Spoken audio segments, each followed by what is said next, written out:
On Wednesday, December 17th, church bells chimed around the city of Havana. The day marked an enormous event.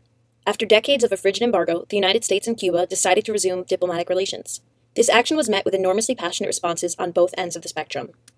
Before examining reactions to the embargo, it is first important to understand what exactly it would entail. Number 1, it would reestablish an embassy in Havana. Number 2, it would allow for the carrying out of high-level exchanges and visits between the two governments. 3, it would allow for the United States to work with Cuba on issues like drug trafficking, environmental protection, and human trafficking. It would also ease travel restrictions. It would allow for greater banking ties, to raise the level of remittances allowed to be sent to Cuban nationals, and also to allow American travelers to import goods from Cuba.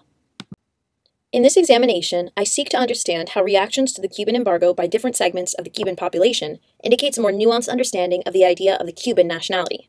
To do this, I hope to break it down into 3 segments of the Cuban population and compare their responses. Number 1, Cubans in Cuba. Number 2, older generation Cubans in the United States. And number 3, younger generation Cubans in the United States. In conducting this examination, I hope to look at 3 main sources of information and data. Number 1, I hope to look at quantitative survey data. Number 2, I would like to look at news media outlets with the understanding that information coming out of Cuba may not be representative of the emotions and feelings and sentiment of the individual citizen. Number 3, I would like to look at Facebook and social media commentary on this topic. From this diversity of sources, I hope to gain enough information to speculate and analyze on the differences in political angles, linguistic differences, and differences in identification amongst the specified groups. The survey data that I will analyze comes from the Bendixson and Amandi study, which is a study of 400 Cuban American adults living in the United States. As demonstrated in this chart, which shows what years individuals came to the United States from Cuba, of those who were born in Cuba, 70% came in the 1980s or before.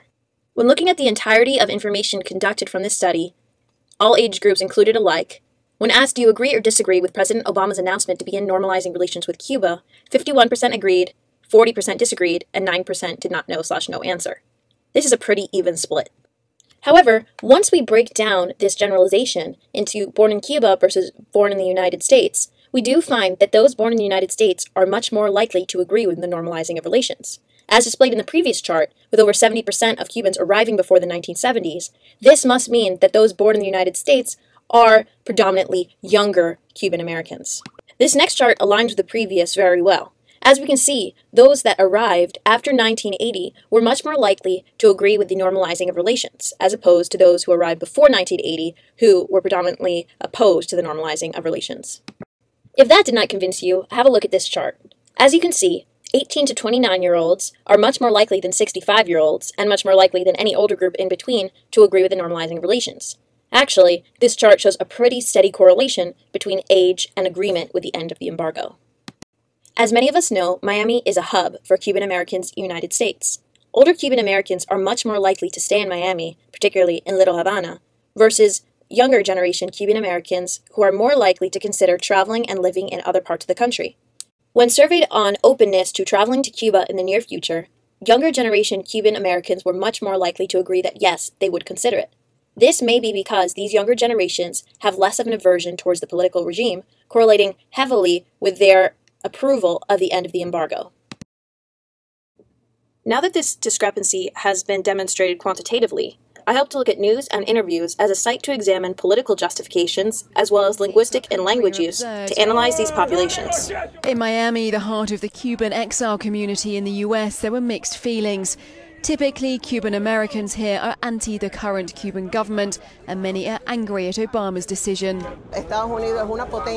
The US is a big power. It needs to continue functioning like one and tighten its trousers. I think Obama's trousers are coming loose. We are not in favor of lifting the sanctions on Cuba. The Americas, Central America, including the United States, are being destroyed by terrorism in the left. My generation, we see politics very differently than our parents. We never lost our country. We were never, we never left our country because of a leftist extremist dictator. Most of us were born here, grew up in the suburbs. This new generation of Cubans think totally different than me because they don't know what communism is like. They haven't lived it. They need for communism to hit them on the head and crush them. Then they will see. Our generation recognizes as a whole that the embargo doesn't work. That's why I think we need a new policy toward Cuba that embraces, that empowers Cuban Americans as agents of change and allows Cuban American former political prisoners. I wouldn't vote for Barack Hussein Obama even if I were crazy. That's absurd. McCain may not be the best, but I prefer him.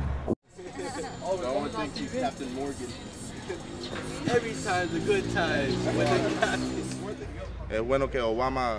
I think it's good that Obama fixes relations with Cuba, because in Cuba, my people go through a lot, and I want everyone to get ahead. My family is open-minded. We look for new opportunities. I think they support Obama. In Cuba, on the other hand, as one would imagine, the reactions were much more uniform in nature. In the Cuban capital, Havana, celebrations at the news of the thaw in relations with the US. If Obama succeeds in getting Congress to drop the US embargo, life could be very different for Cubans. The country has suffered decades of hardship, and the UN has consistently condemned the embargo. Amongst other things, it restricts Cubans' access to medicines, affordable food and building materials. We're very happy, and we've been waiting for many years for this to happen. The embargo is absurd already. In the last portion of the presentation, we were able to see the differences generationally and political and to some extent linguistic usages. Hopefully, in examining social media and blogs, we will really understand the differences in this population that has been generalized as a singular for far too long.